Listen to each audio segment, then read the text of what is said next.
성도 여러분 반갑습니다. 추석 잘 지내셨습니까? 오늘이 추석이죠.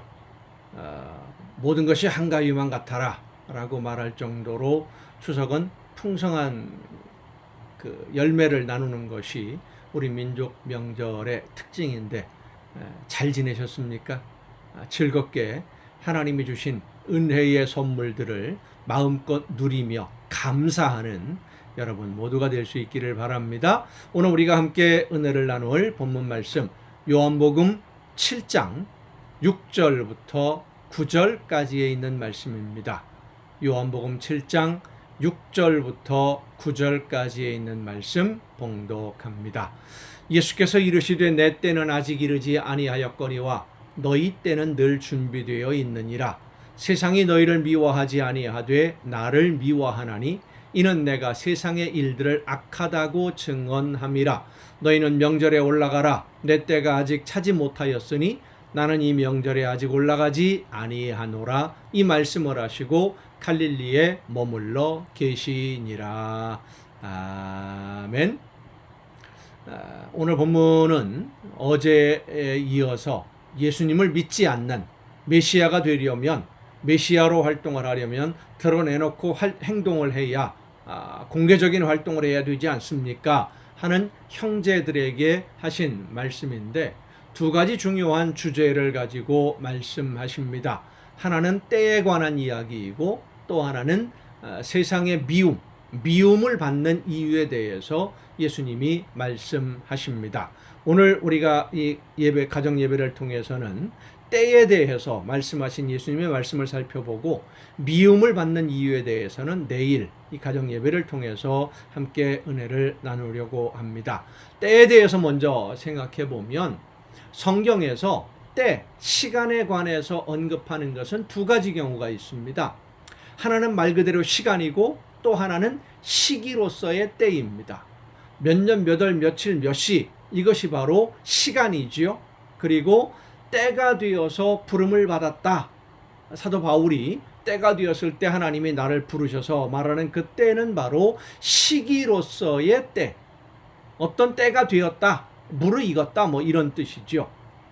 유대인들이나 제자들 그리고 예수님의 형제들은 하나님이 약속하신 메시아가 활동할 때가 지금이다 라고 생각을 했던 것입니다.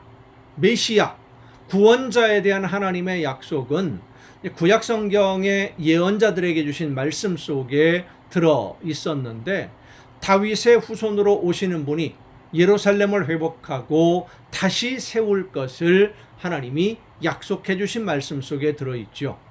예루살렘이 무너지고 성전이 약탈당하고 불에 타면서 이스라엘은 완전히 폐허가 되었지만 그루터기에서 다시 싹이 나는 것처럼 하나님이 그루터기를 남겨두심으로써 이스라엘을 다시 하나님의 나라로 회복시켜 주신다라고 하는 약속을 선지자들을 통해서 주셨어요.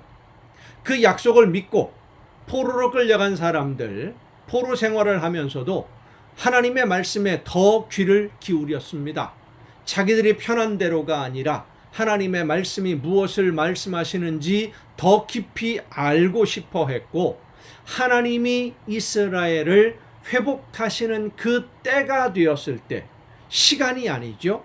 때가 되었을 때 하나님으로부터 버림을 받거나 외면당하지 않도록 하나님의 말씀대로 순종해야 하나님에게 인정을 받고 하나님이 회복하실 때 하나님이 주시는 은혜의 선물을 누릴 수 있지, 하나님의 말씀대로 순종하지 않으면 버림받을 수도 있지 않습니까? 외면당할 수도 있지 않습니까? 그래서 하나님의 말씀대로 순종하려고 최선을 다했습니다. 이스라엘 백성들이.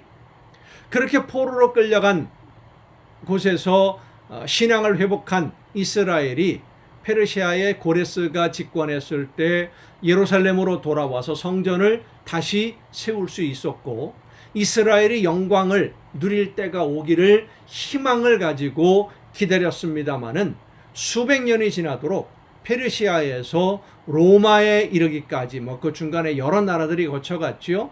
로마에 이르기까지 식민지 지배자가 바뀌기만 했지 이스라엘은 한 번도 완전한 독립을 얻지 못한 수백 년의 시간을 지내고 맙니다.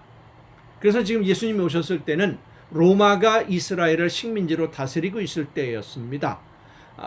그래서 유대인들은 메시아, 하나님이 보내신 구원자가 나타나면 이 식민지 지배에서 벗어나게 될 것이다 라고 기대하고 있었는데, 세례 요한이 나타나서 하나님의 나라가 가까이 왔다 라고 선포하지 않습니까? 그리고 예수님이 이어서 등장한 것이니까 유대인들이 생각하기에는 이제는 때가 되었다, 하나님이 보내시는 메시아가 활동할 때가 되었고 이스라엘을, 예루살렘을 회복할 때가 되었다라고 생각했던 것입니다.